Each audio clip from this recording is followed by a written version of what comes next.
Breaking. When the alarm sounded over Poland, NATO's moment of truth. This is Fame Finder News, bringing you the stories that shape our world. The sirens pierce the night sky over Eastern Europe, and in that moment, the very foundation of Western security hung in the balance. What happened next would either prove NATO's strength or expose its greatest weakness.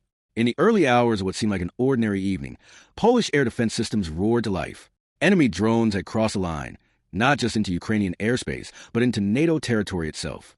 Within minutes, fighter jets from multiple allied nations scrambled into the darkness above Poland, turning a regional conflict into a direct test of the world's most powerful military alliance.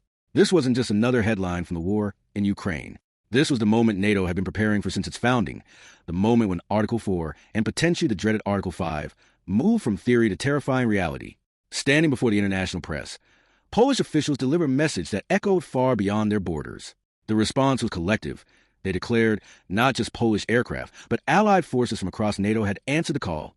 It is the best example of solidarity, of unity. The spokesperson emphasized, their words carrying the weight of history. But Poland wasn't content with just managing the crisis. They demanded more, insisting that NATO headquarters must face hard truths about what comes next. We want to discuss this issue further within the NATO framework, to be sure that we as NATO will be able to respond to such threats in the best possible way. Here's where the story takes a dramatic turn. While NATO jets were defending Polish airspace, Vladimir Putin was thousands of miles away, shaking hands with world leaders and speaking of peace talks. The contradiction couldn't be more stark or more dangerous.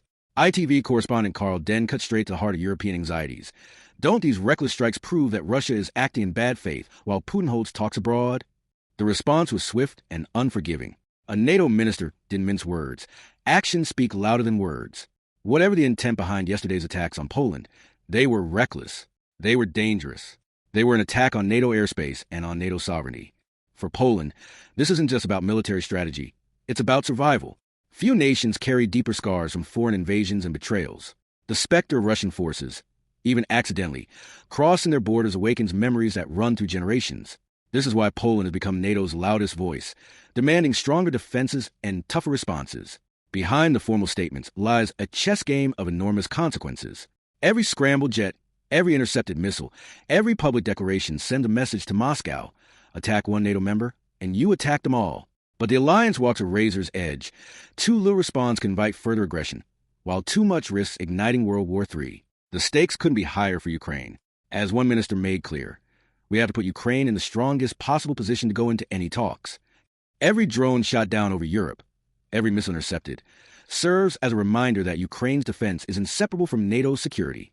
The night's events expose three harsh realities that leaders can no longer ignore.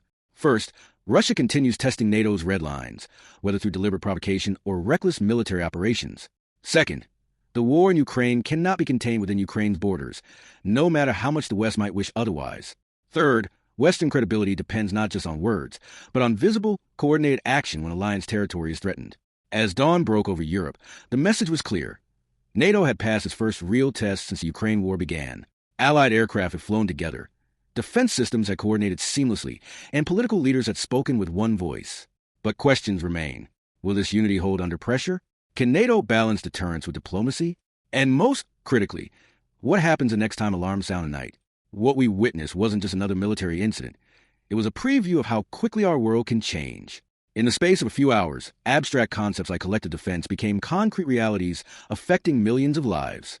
The Polish officials' words will echo long after the headlines fade. We will stand together, and we will support Poland through NATO to resist those in the future. In a world where the line between peace and war grows thinner by the day, that promise of unity isn't just diplomatic rhetoric. It's a thread holding European security together. This has been Fame Finder News, where we don't just report the news. We reveal what it really means for you. For the latest breaking news and in-depth analysis, stay tuned to Fame Finder News, your window into stories shaping tomorrow.